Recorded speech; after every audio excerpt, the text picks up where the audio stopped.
Ladies and gentlemen, and welcome to Oldham County Fiscal Court. I'm Judge Executive David Vogel. We're happy to have all of you here today for today's meeting. We apologize for getting started a couple of minutes late. It's been a busy morning at Fiscal Court. And I'd like to ask everyone to please stand now for the Pledge of Allegiance. I pledge allegiance to the flag of the United States of America and to the republic for which it stands, one nation under God, indivisible, with liberty and justice for all.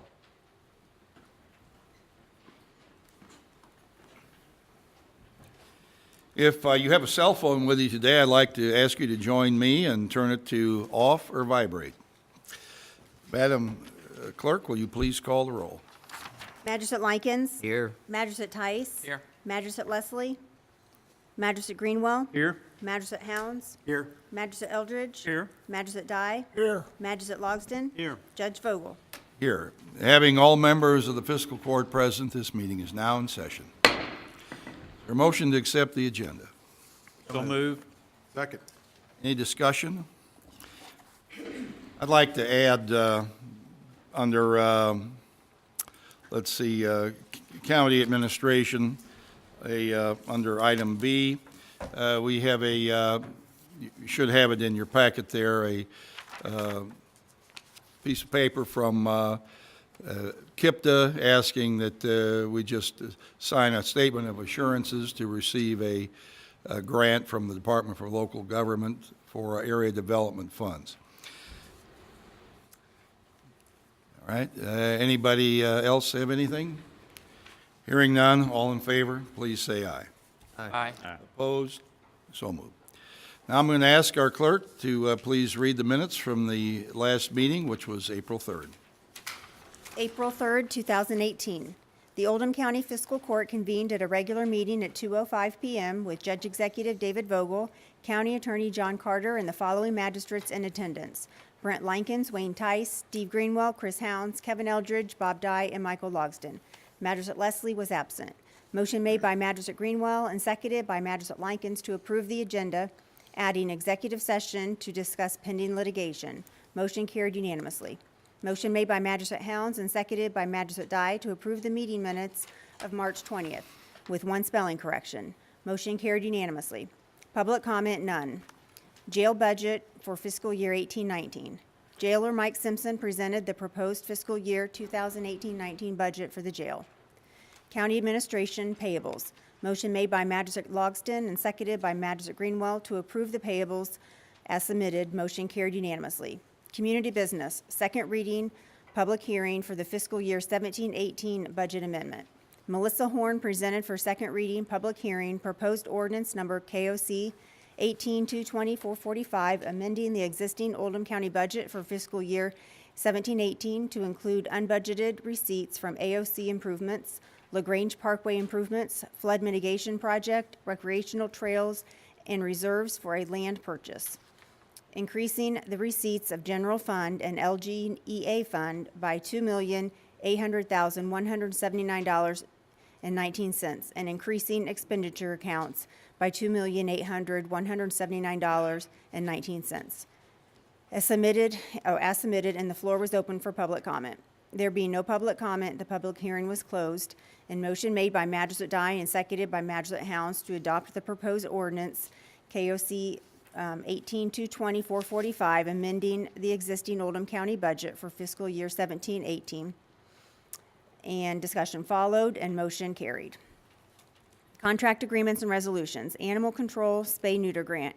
Motion made by Magistrate Tice and seconded by Magistrate Eldridge to authorize the Judge Executive to sign the grant application with Kentucky Department of Agriculture relating to the animal spay-neuter program. Motion carried unanimously. Ballersville Lions Club land donation. Motion made by Magistrate Likens and seconded by Magistrate Logsdon to accept the donated land from Ballersville Lions Club as submitted. Motion carried unanimously. Committee reports and recommendations. Human Resource Animal Control job descriptions. Motion made by Magistrate Logsdon and seconded by Magistrate Hounds to approve the job descriptions for Animal Control Officer and Animal Control Director. Motion carried unanimously. Board appointment. Tourism Board. Motion made by Magistrate Greenwell and seconded by Magistrate Eldridge to reappoint Grant Abbott to the Tourism Board with a term to expire April 3rd, 2021. Motion carried unanimously. Second public comment, none. Executive session. Motion made by Magistrate Helms and seconded by Magistrate Logsdon to enter into executive session to discuss litigation. Motion carried unanimously. Motion made by Magistrate Logsdon and seconded by Magistrate Greenwell to reconvene the regular meeting. Motion carried unanimously. Announcements. Magistrate Dye thanked Oldham County Road Department for a job well done treating and clearing roads during the recent snowstorm. Magistrate Eldridge stated there's several road repair projects happening and asked drivers to put safety first, respect road crews, slow down, and move over to the far lane when possible. Magistrate Helms provided an update on the Ash Avenue project at Ashbrook. KYTC is in the utility relocation phase, expect some delays. Most work will start once school is out for the summer. Magistrate Greenwell announced Highway 22 will be resurfaced between Centerfield and Ballardsville. He thanked Ballardsville Lions Club for its contribution to Oldham County community for the last 60 years. Magistrate Tice recently attended an HOA meeting, discussed several good issues. Magistrate Likens thanked Ballardsville Lions Club for the donated property. He stated the building will be inspected by the Director of Building and Maintenance to determine any needed repairs or renovation to be included in the upcoming budget. Contact Creasy Mahan Nature Preserve to find out about the many springtime activities scheduled. Judge Vogel stated that he and the magistrates are available to attend homeowner association meetings in the county to discuss any topics of interest or concern. Judge recently met with Cardinal Harbor homeowners. Motion made by Magistrate Dye and seconded by Magistrate Helms to adjourn the meeting. Motion carried unanimously. The meeting was adjourned at 3:20 p.m. You've heard the reading of our minutes from April 3rd. Is there a motion to accept? So moved. Any discussion? Hearing none, all in favor, please say aye. Aye. Opposed? So moved.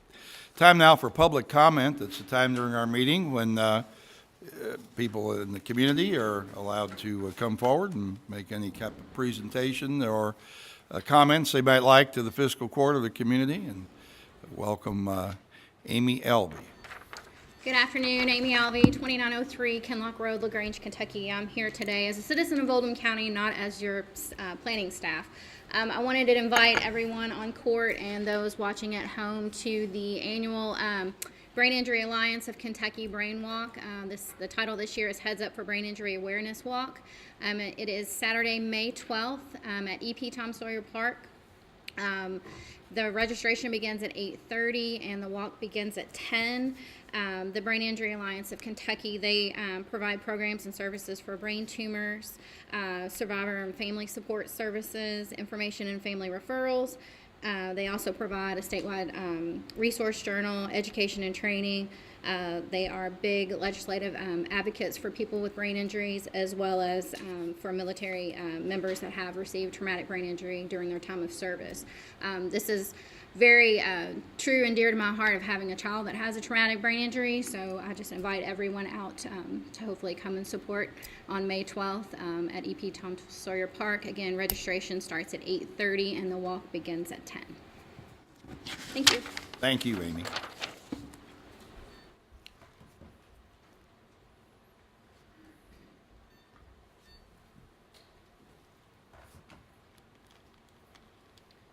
Afternoon. Oh, Judge, please the court. On behalf of the Oldham County Sheriff's Office, I wanted to bring to the public's attention today that on April the 28th from 10 a.m. to 2 p.m. In partnership with the DEA, the Oldham County Police Department and Oldham County Sheriff's Office will be conducting a joint drug take-back. The two locations for this take-back will be 3637 Highway 146 in Buckner at the LaGrange Fire Department, Station 2, and the Oldham County Police Department at 1855 North Highway 393, also in Buckner. Needles will be accepted but must be properly capped and in proper containers. Liquids will be accepted, however, again, need to be in proper leak-proof containers as well. Opioid addiction continues to be a massive problem in this state.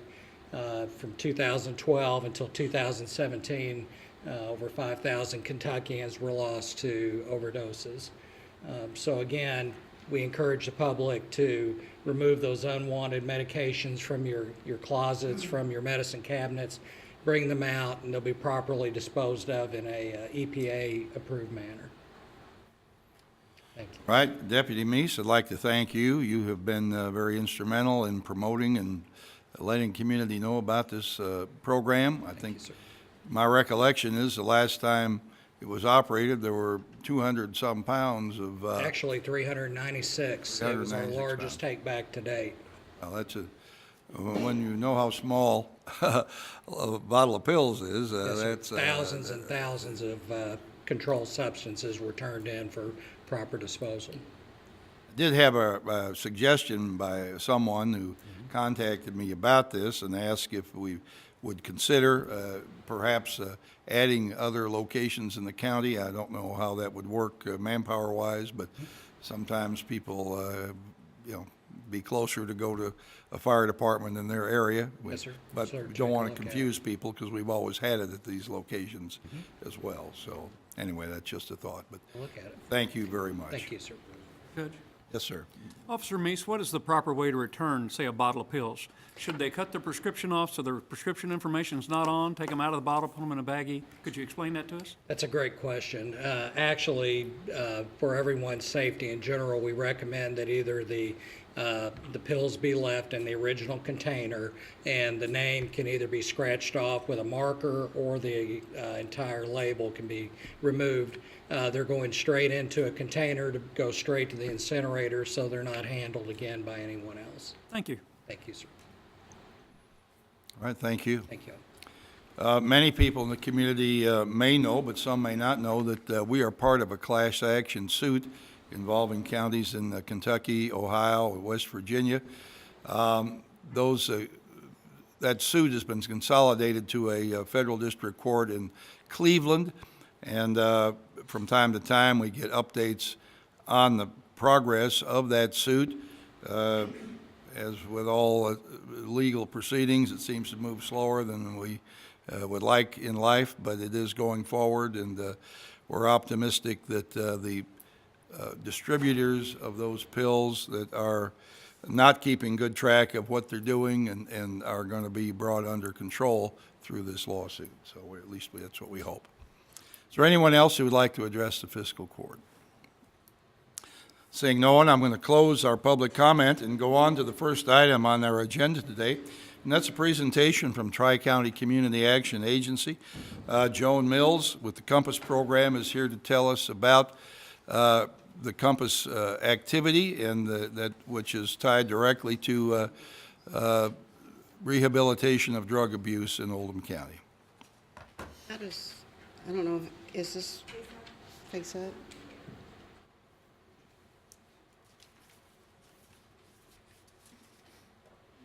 Okay, hi everybody, I'm Joan Miles with Tri-County Community Action, and I'm here to report on our Compass program. We try to give a report about every 6 months or so. Just want to say that we're very much in appreciation of the court's support. Usually I give you statistics. I send those to the judge every month by email. So today I didn't prepare statistics. What I'd like to do is share a personal story. It's a story about a young lady who grew up in your community. She lived in a typical family, did well, and graduated from high school. After high school, she started experimenting with pot and pills, and that was before being introduced to heroin. When she was introduced to heroin, she began regularly using heroin and quickly became addicted. Despite her drug use, she went on to nursing school. She did seek help through a doctor who prescribed Suboxone, and she sought that treatment from September 2016 to February 2017. And during that time, she also took prescribed Xanax. In March 2017, she relapsed on heroin and OD'd. She was found by her cousin who called EMS. EMS got to her in time and revived her with Narcan. That April, she graduated with her LPN and began work as a nurse. Later that month, she suffered heroin withdrawals and abused Xanax while on a family vacation. On May 23rd, she had someone deliver heroin to her at work, and she suffered another OD in the parking lot of her employer. Again, she was saved by a nurse who administered CPR until EMS came and provided Narcan. A desperate mother remembered a newspaper article on Compass and called for information. The mother stated that her daughter was ready to get help through inpatient treatment and they weren't sure where to turn. The daughter explained she had recently relapsed on heroin after trying to come off Suboxone. She was looking for a treatment facility that could help her detox from heroin, but stated she didn't want to be on Suboxone or any other substance. We contacted Second Chance Outreach, a faith-based, which was the Family Preference Treatment Center. They use essential oils and over-the-counter medication and do all they can to make detox less painful and try to keep the client comfortable. On May 25th, our client was connected through Second Chance Outreach and entered a 6 to 9 month treatment program at Unshackled by Love Ministries in Lexington. Her mother reported that she had not yet talked with her daughter, but because of the first 30 days is no contact to focus solely on detox and treatment, but she felt comfortable with the placement and has hope for success. On December 20th, we learned from a call from her mom that her daughter had completed the 7-month treatment program and was coming home. Mom was planning to have her daughter sign a contract and would be able to live with her under certain conditions. We were able to provide her with information about recovery meetings, counseling, and intensive outpatient options for her daughter. She expressed gratitude for the knowledge that there were good options for her daughter to continue on her recovery path. We followed up with a phone call on December 29th. Mom reported that her daughter was home and they were adjusting. She stated her daughter is looking for work, and we provided contact with Kentucky Career Resources. She has started the process to try to get her nursing license reinstated through the nursing care program. And Mom was offered resources and encouragement for herself as well. She knew about Southeast Christian Church, Crestwood Campus Support Group, and she's interested in the Celebrate Recovery that is to begin soon in Oldham County. Mom was also invited to participate in open AA or NA meetings. I believe it is with no coincidence that I became acquainted with our client in recovery meetings in LaGrange. Even though our program is anonymous, it didn't take long to put 2 and 2 together, and we were fast friends. I have seen her in the process of rebuilding family relationships and her life. She will start a new job next week. The young lady that I know is committed to her recovery and has plans for a future. She is a smart, witty, fun-loving, and extremely shy. She was willing recently to go to assist a family who was dealing with a relapse and get their loved one into treatment. She openly shared her experience to help another. Recently, she was my motivator and cheerleader, guiding me towards making healthy food choices during a recent 30-day food plan experience. We continue to make strides towards implementing those healthy choices daily on an ongoing basis. I wanted to share this personal story with my friend's permission as an example of what our Compass program is doing to impact the lives of others. We provide a lot of resources daily and don't often have an opportunity to know the outcome.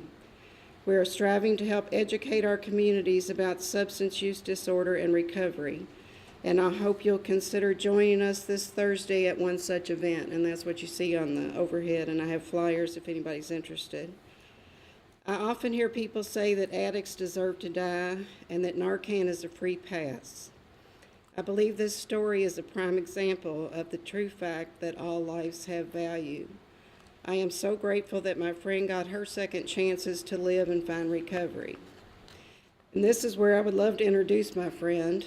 However, she was committed to attend her usual Tuesday recovery meeting and has a standing appointment with her counselor, both important to secure her continued recovery success.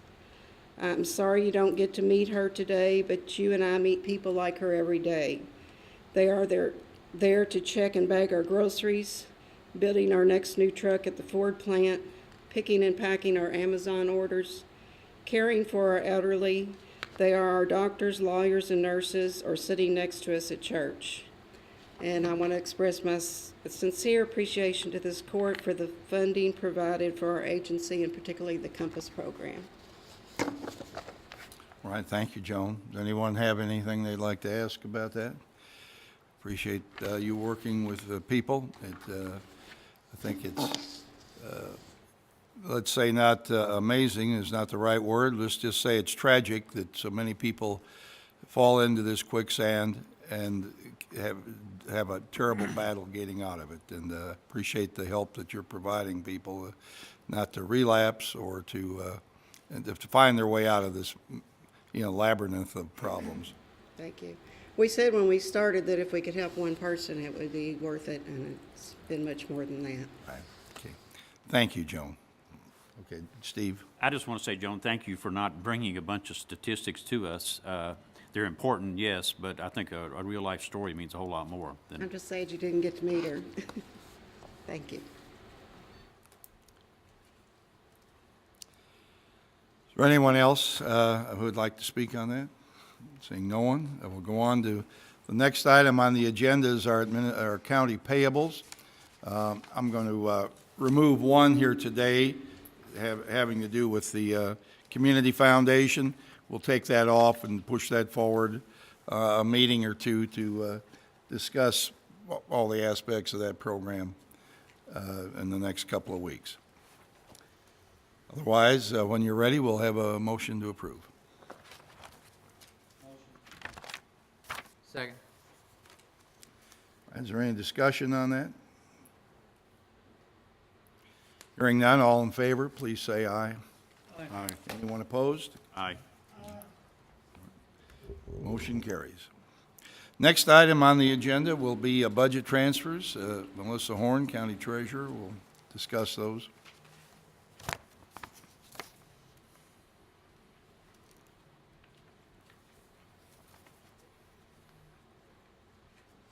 I have line item transfers to present to you for the quarter ended March 31st. The budget transfers total $235,952. I know that seems like a lot of money this time. The bulk of it is a $202,000 transfer between the two jail projects. We had a jail sewer project and the jail construction project and failed in the budgeting to put enough money into the sewer piece of it. So in order to keep them separate on our books going forward, I'm asking for that budget transfer. I so move. Moved and seconded, we accept these budget transfers. Any discussion? All in favor, please say aye. Aye. Opposed? Motion carries. I also need to present to you the transfers between general fund and our other funds. Year-to-date through March 31st, we have transfers from the road department to general fund of $291,598, from general fund to jail, $797,815, and from general fund to dispatch, $72,272. Measure Tice? I move. Discussion? All in favor, please say aye. Aye. Opposed? So moved. Thank you. Okay. Now we'll move on to the second reading of a public hearing. We have to, yes, sir? Oops, I did forget one, didn't I? Got the one I brought in, all right. What we have here, I'm asking for approval to sign this Area Development Fund Statement of Assurances. What this is that we get the opportunity to get $4,900 from the Area Development Fund, Department of Local Government. The money comes through KIPTA. This has been out there for a while, but the window of opportunity is closing to get these funds, and so I'm asking to go ahead and sign this, send it in, and have the money transferred to us. Magistrate Eldridge. Thank you, Judge. I realize that this is just an application for a grant, that this is not actually going through with an action. We have bantied about this digital sign, but I don't think we've ever really gone to a full discussion on it. Long-term, I am against the digital sign. That said, if we are only going forward asking for this, knowing that we may or may not go forward in the future with a sign, I'm okay with this. But I would not be voting in favor of the sign unless something changes. Haven't brought it up yet.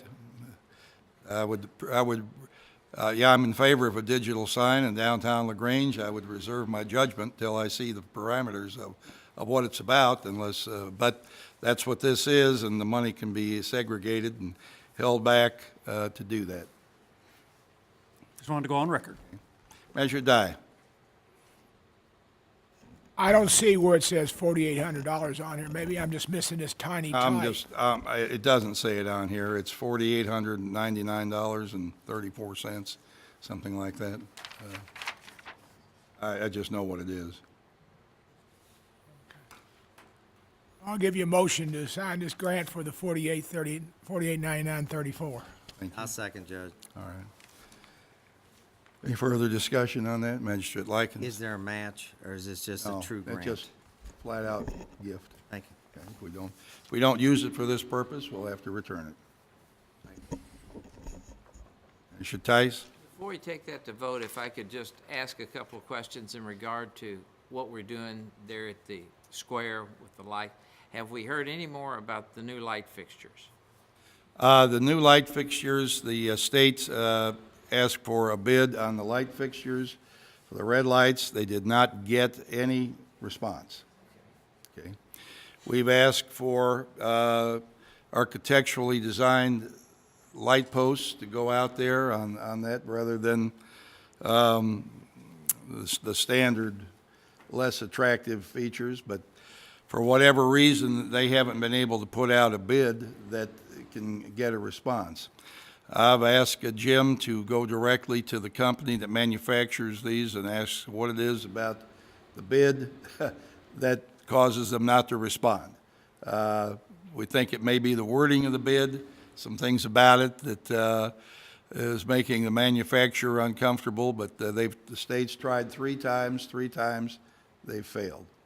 And so it's pretty frustrating. A lot of people have asked where those red lights are, but we're trying, but we just can't seem to come up with somebody who will give us a bid. These lights are tied into the digital sign that was just mentioned. We have a billboard on the street right now that is used regularly by most of the community or many organizations in the community. We can only present one message at a time, either generally for about a week. Sometimes our message is up there for 2 weeks. We have other people standing in line who would like to get on that, have their message displayed, but we can't accommodate them because of the inability to rotate messages through a digital sign. I've waited to bring up the parameters of the digital sign because I wanted to see where the red lights, how they're going to be placed, and that would give us some indication of what we could recommend for the placement of a digital sign.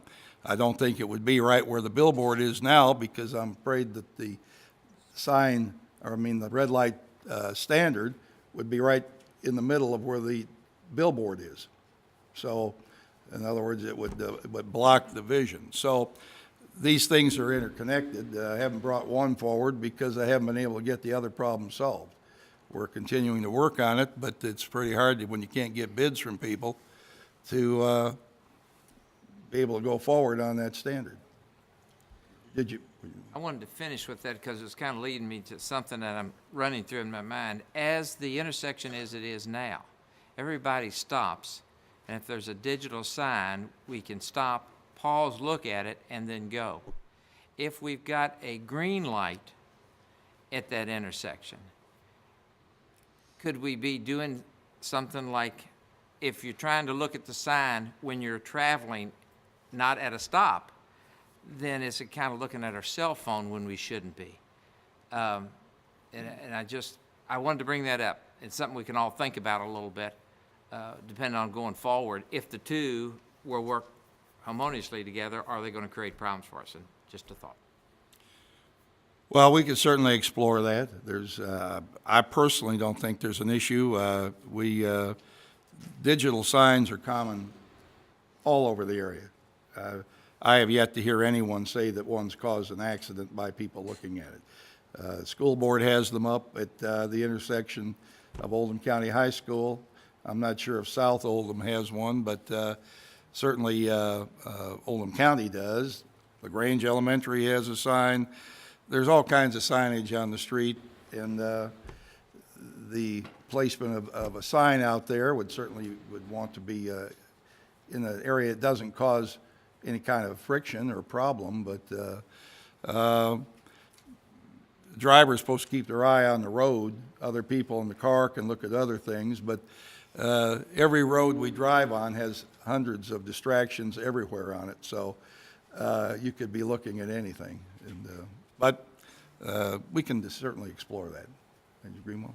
Well, I don't want to get into the discussion about the digital signs. There's pros and cons, there's both ways, but if we're having such a hard time getting bids on something that I don't really know is going to solve a problem, it's been a four-way stop for 64 years at least that I know of. Why don't we just forget about it if we can't get bids and leave it like it is? Well, I think the state has already designated it for a red light based on request by LaGrange City Council. And if you recall, a year and a half or 2 years ago, we had a young lady killed out there.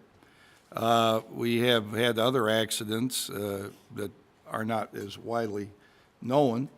And so the fact of the matter is that more people live in this community, more people are traveling through intersections. This is just not the same place it was in 1985. You know, it's been out there a long time like it is, but circumstances change, and the request was made. It was approved by the state, and we can certainly request a back out if that's the will of the fiscal court and the will of the city council. But I suspect that at some point in the future we'll be coming back and asking for it again. I mean, it's just traffic backs up out there, and we all know it does at certain times during the day. It gets to be pretty lengthy, and so we don't know. Jim, do you have anything you'd like to add in relation to trying to get these standards? We've tried to put something that was complementary downtown that matched the light standards outside, and but it's been a struggle to get it. Right. We selected bases and poles similar to what we have in the lighting systems around the fiscal court building. And I think what we did was we described a specific one by a specific company, and a second company didn't have that, so they didn't have a substitute. That was one of the language changes that we need to put in the next bid. That's supposed to go out by the end of this week, and it's what's called a 10-day bid. So we anticipate, with a few phone calls, alerting people that it's out there for bid, that we'll get responses this time. If we wrote the specifications based on a lamp pole that was made by a certain company, why didn't that company bid on it?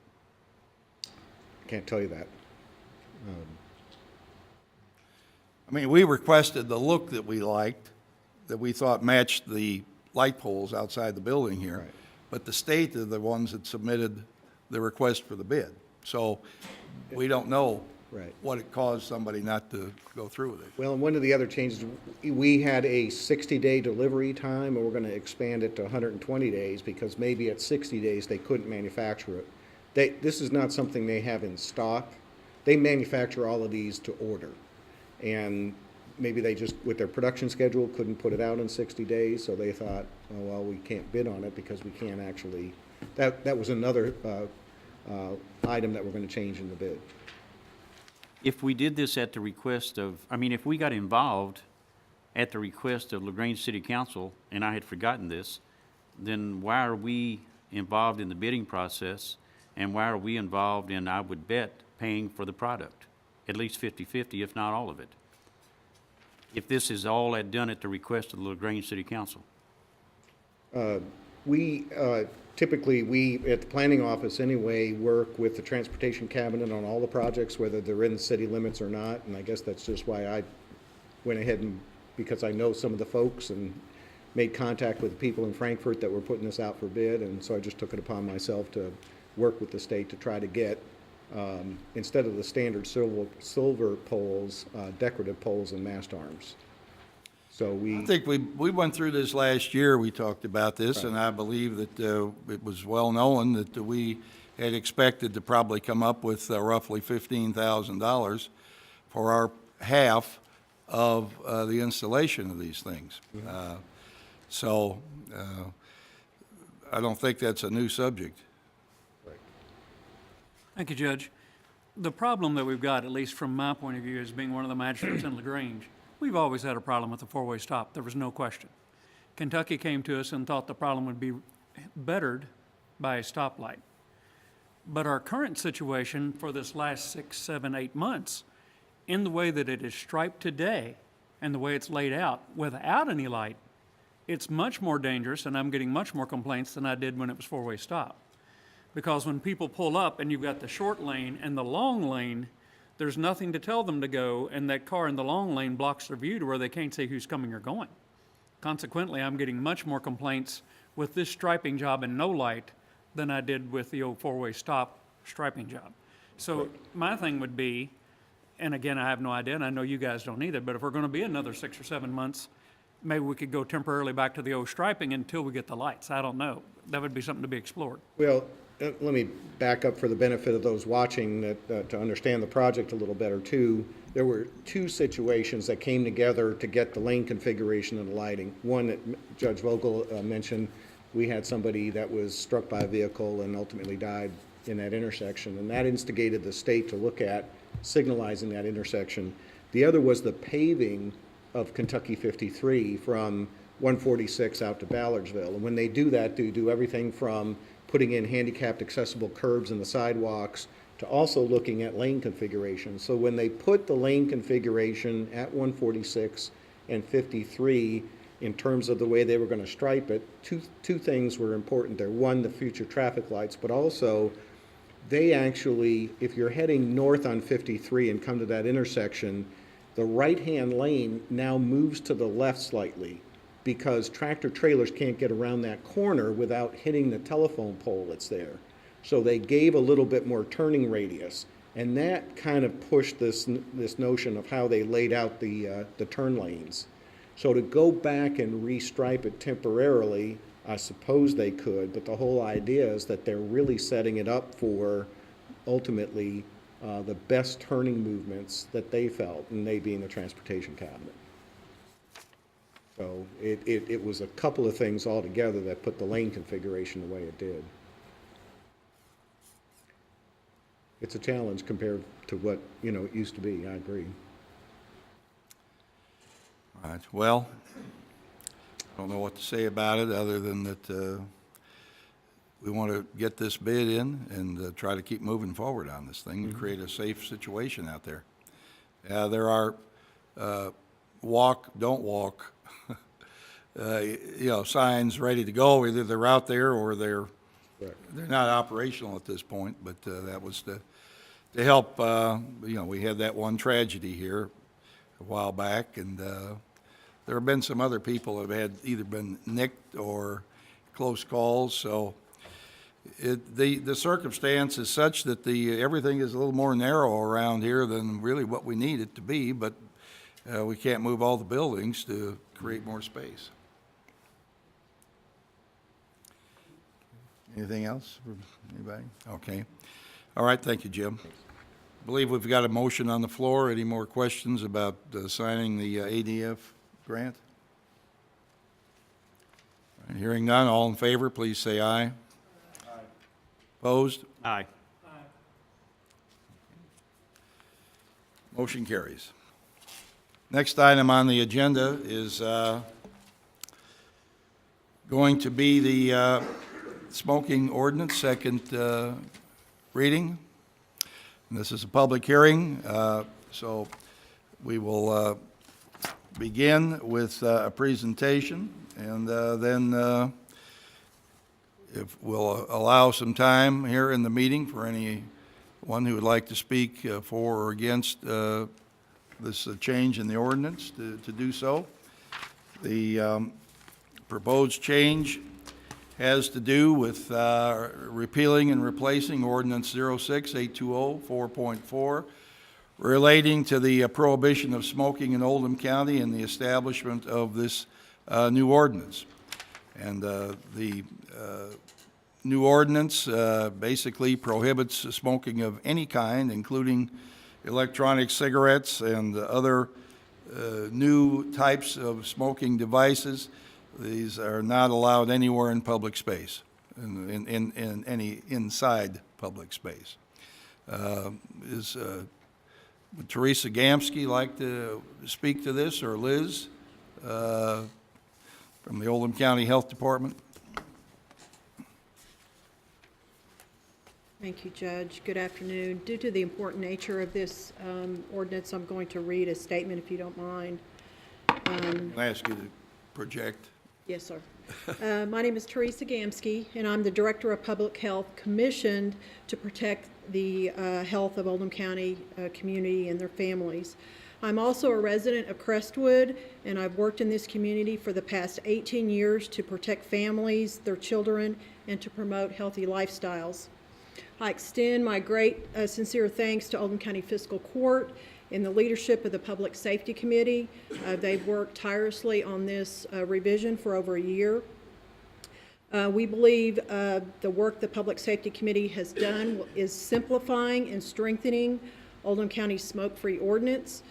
The version of this ordinance before you today is the gold standard and the best protector of public health. Its strength resides in the fact that it does not weaken protections by allowing special interest exemptions. The goal of Oldham County Health Department as the enforcement agency for this ordinance is to protect all workers in every work site. Although Kentucky is the #1 state in cancer rates, passing this comprehensive version reflects our standing as the healthiest county in Kentucky. As we continue our fight against tobacco use, did you know that Oldham County Health Department now offers smoking cessation for our children? Yes, we are seeing a significant increase in the number of children using e-cigs or electronic cigarettes. The most recent research by the American Medical Association is that children who are using e-cigs will become traditional cigarette users within a year. Daily, I bear the responsibility to keep Oldham County healthy. However, this can't be achieved alone. We need your leadership. Only you as fiscal court members can pass this comprehensive ordinance that will protect our children, our families, our visitors, our workers into the future. My last remark is from the Kentucky Supreme Court when upholding the Lexington smoke-free ordinance. And what the Supreme Court stated is, I quote, "There is perhaps no broader field of police power than that of public health. This court was held on several occasions that the protection of public health is uniformly recognized as the most important municipal function. It is not only a right, but a manifest duty of the city." So today, I hope you sincerely consider this comprehensive ordinance to protect our families and our children in the future of Oldham County. Thank you. Well, I'm going to read the definition here of what is smoking, okay? And as we mentioned, this ordinance is to prevent smoking in public buildings, public places, okay? And smoking is the use of any device used to ignite or heat tobacco or any other substance, whether natural or synthetic, for the purpose of that is inhalation, exhalation, burning, or carrying any lighted or heated cigar, pipe, cigarette, hookahs, or any other lighted or heated product intended for inhalation in any manner or form. Smoking also includes the use of an electronic smoking device which creates an aerosol, smoke, or vapor in any manner or form, or the use of any oral smoking device for the purpose of circumventing the prohibition of smoking in this article. So that's what we're talking about. We don't have smoking in public places in Oldham County now, inside, that is. You can smoke in a park, I guess, but outside, but not in any public building or place of employment. So we're This is to add those additional items that are newly created, things that older people may not even know exist, but younger people are on to and into. So, all right, Mr. Chandler, would you like to come forward? Judge, thank you very much, members of the court. It's wonderful to be here with you today. I appreciate you giving me a little time. I am the CEO of the Foundation for a Healthy Kentucky. We are a nonpartisan, nonprofit group that has been formed almost 20 years ago for the sole purpose of trying to improve the health of our people here in Kentucky. I want to congratulate Oldham County for all that you all have done over the years to be such a healthy community. And as Teresa mentioned, you essentially are the healthiest county in the state, and that's something to be very, very proud of. I also want to take this moment as a former Attorney General here in Kentucky to congratulate you all for signing on to the opioid effort, to that lawsuit. I think that's a big deal and a big step, and I'm very proud to see you all do that. Wonderful.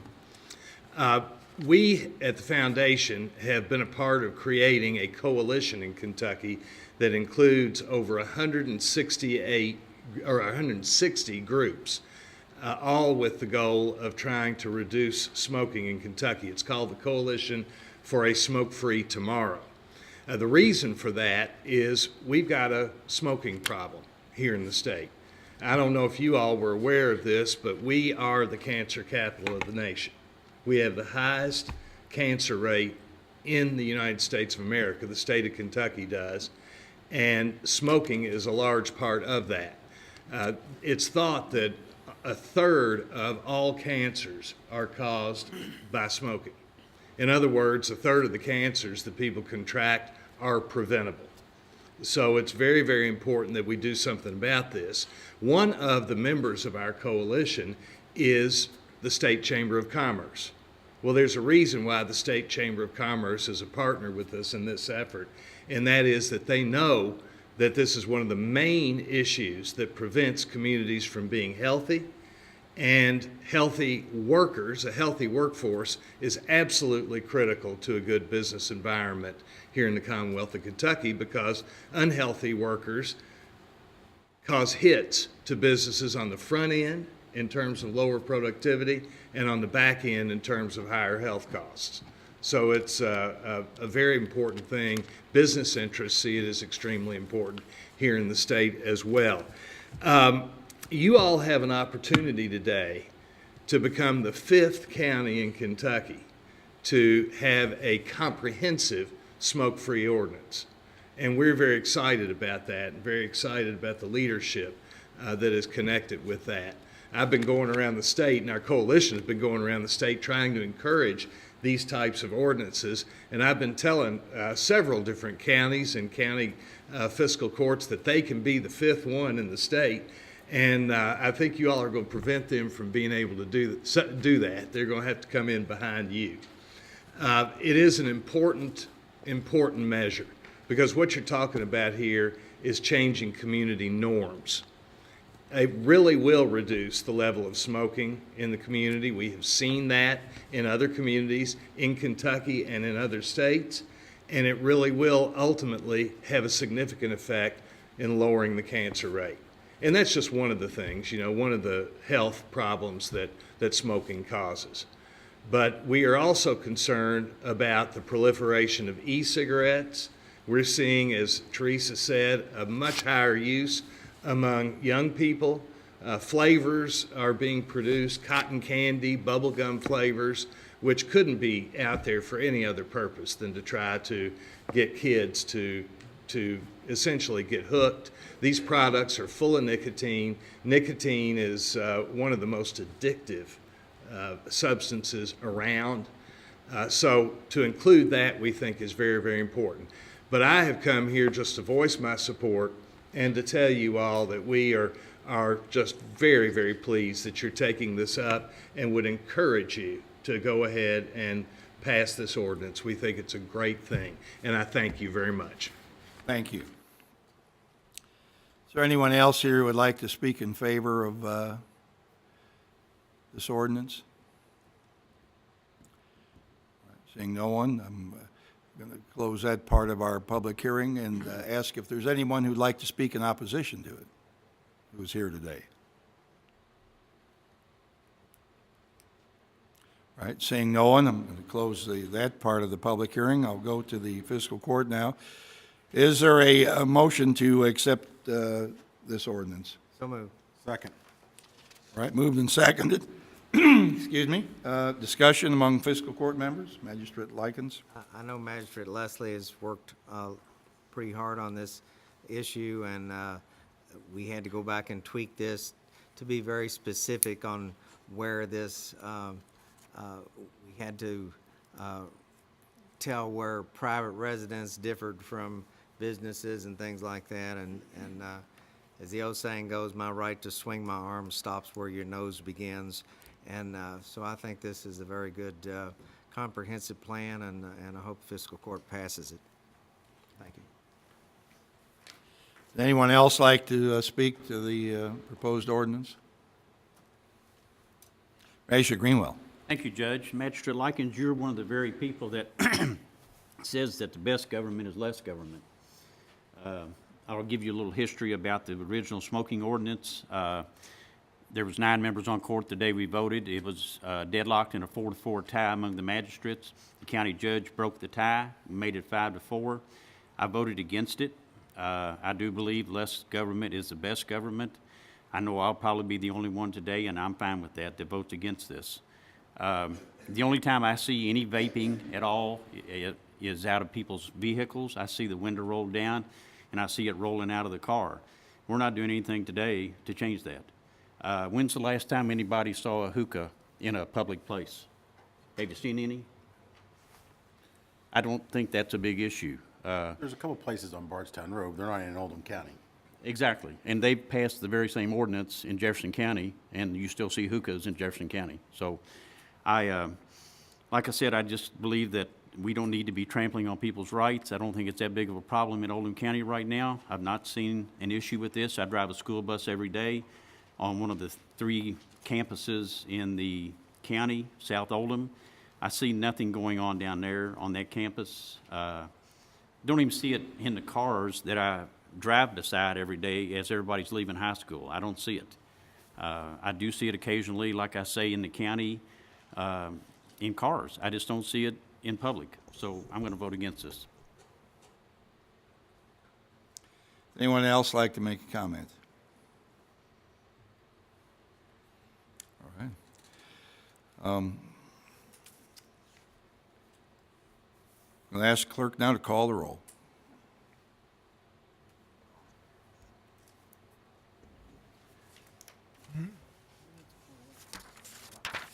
Magistrate Greenwell, No. Magistrate Helms, Yes. Magistrate Eldridge, Yes. Magistrate Likens, Yes. Magistrate Tice, Yes. Magistrate Dye, Yes. Magistrate Logsdon. Yes. Judge Vogel. Yes. All right, motion carries 8-1. Judge, that was a fine waste of a sheet of paper. Judge, I believe that's 7-1, sir. Pardon me, we're missing one individual here today. Okay. All right, motion carries 7-1, thank you. Next item on the agenda here is item D, that has to do with personnel board appointments. I'd like to reappoint Cindy Harbin to a term to expire in May of 2021 on the Code Enforcement Board.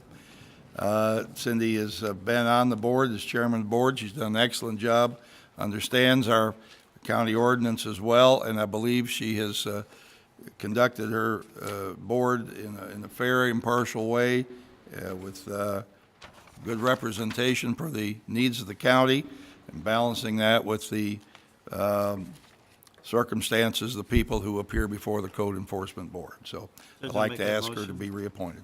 Judge, I'd like to make that motion. She's in my district. Know her well. She's a good friend of mine, so. Moved and seconded, all right. All in favor, please say aye. Aye.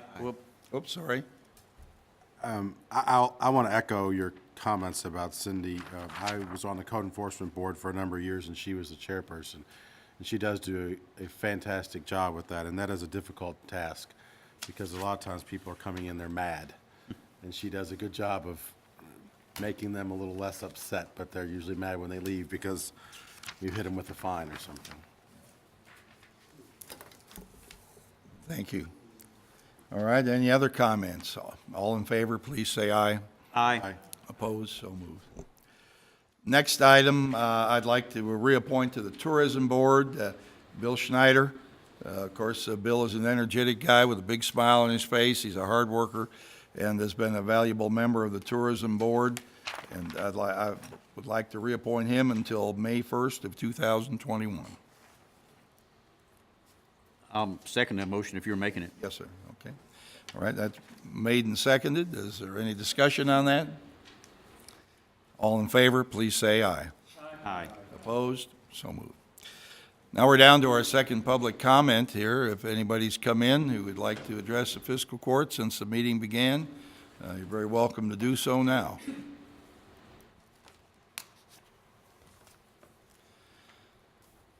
All right, I don't see anyone here, so we're ready to wind this meeting up. I don't have a calendar in front of me. It's come up that the 4th of, the meeting in July is just one day, is July 3rd, one day before the 4th.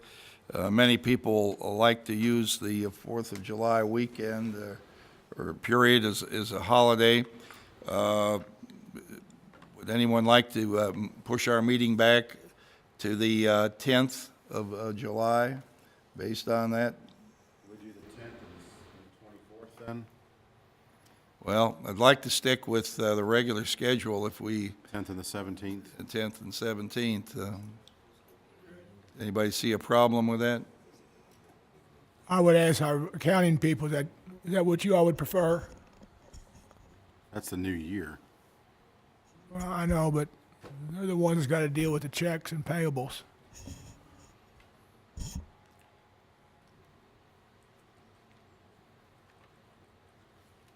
She's ciphering.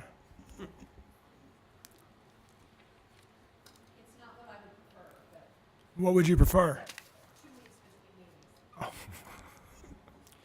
Well, what about if we move the meeting to Thursday, the 6th of July? Is anybody going to be gone The an 5th is- entire week, or, Friday pardon? the 6th. Or the 6th is a Friday. I mean, what do we need for production of checks? That's what we did last year. Is that what we did last year? This is what we did last year. We had an extra one in June, and we just took out that. Well, he's going to be gone. 3 in June and 1 in July. All right, what about, okay, let's think about it. We don't have to decide today, we've got a little time. We could have another meeting the last week in June to try to push those bills out. If we're going to move one meeting, we just move two if we have to. Well, they're both special meetings then. That's okay. That'll work. All right, I think we're about ready to wind things up. Magistrate Likens, Nothing, Judge. Mr. Tice, Nothing today, thank you. Mr. Greenwell, Nothing, Judge. all right. Magistrate Towns, Nothing, sir. Mr. Eldridge, Nothing, sir. Magistrate Dye. Yes, I got something for the community. Oldham County has something to be proud of, and I believe it's called, Judge might have to help me, Business First. Yes? In Business First, they did a survey of the 25 nicest neighborhoods or communities in their area, and out of the 25, Oldham County scored 5 of the 25 communities.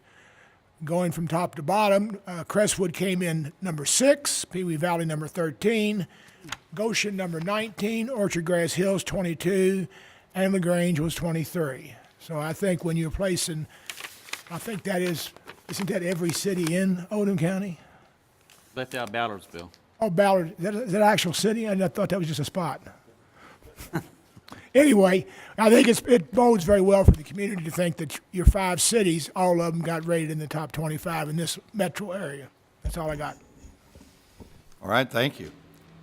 Magistrate Logston? Just to remind everybody, the burn ban starts May 1st, so it's 14 days counting today before the ban burn starts.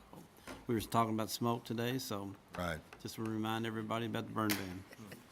I'd like to add one thing that you didn't tell anybody. They are pouring the last curb in front of DQ today, so we're close to to getting the final asphalt. And the Maples is being dedicated Saturday. Saturday, okay. And I quit guessing when 329 and 22 is going to be, and 146 is going to be completed, so thank you, Bob. Well, the day they cut the ribbon, I understand that Mike's kicking off blizzards for all of us. Good enough.